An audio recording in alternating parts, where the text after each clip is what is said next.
Hey everybody, how's it going? So I just wanted to get on and tell a quick Halloween story while it was in my head. I just told the story recently, and it's pretty great. Don't stop me if you've heard this one.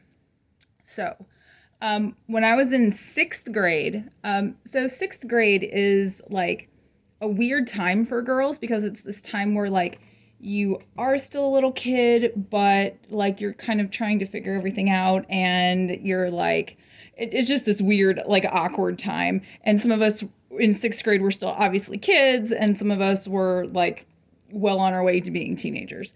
Well, and those of you that know, like, follow me and know about me, know that I was like a weird, like, booky kind of kid, and my best friend was like really popular. So a lot of times I got thrown in with like this really popular crowd, and it was like hilarious and awkward. So, um, when I was in sixth grade, that year for Halloween, like, that was really the year where like all the other little girls really started to wear those like revealing, like insane costumes, and I didn't get that memo.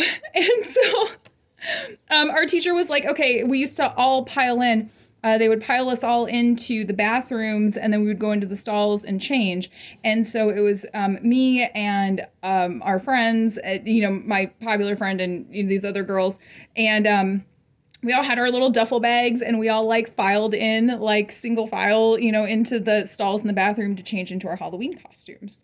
And when we came out of the bathroom stalls, it was like, okay, here we go. And they were all like a cat or like a cheerleader, but they really weren't wearing any clothes. And it was all this very like, oh, we're so, cute, and like, look at us being like sexy and 12 kind of like thing. And everyone was feeling like very grown up and was really excited to wear their costumes. And I came out of that stall dressed like a literal wizard.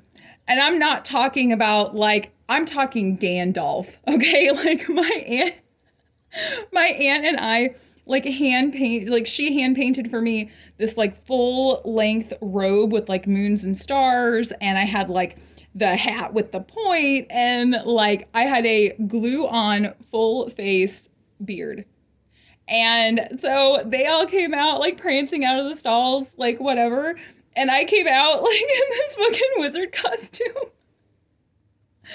And to make matters worse, at my school, I don't know if your guys' schools did this, but all the schools around here did, where like your parents would come and all the little kids would like walk around like the neighborhood, and then all the parents would come and like sit in the lawn and be like, oh, hey, there's everybody's costume, and they'd like wait for their kids' classes. So they're like, so here's like the sixth grade class, all of our parents, all of our friends, because after that, after your grade was done, you could go and sit with your parents. And so everyone was there, and like there were these little girls like prancing around and like in like nothing, and I was falling behind them like dressed like a king wizard, and it was one of the most like awful, embarrassing things that has like ever been. And then so the best part of that story is like at the end, I was like sitting in my classroom, and my teacher was like, now we're going to read a scary something, and we're going to do like a spooky worksheet, and we're like all sitting on the floor, and like all they were all sitting over here because I was like horribly made fun of, and they were all sitting over here, and I was sitting kind of by myself, and I had like my like little cookie and like my juice, and was like, like all angry, like whatever. And there was this little boy who like scooted over next to me, and I don't remember his name, but he scooted over next to me and just kind of like whispered, it was like, I like your costume. And I was like,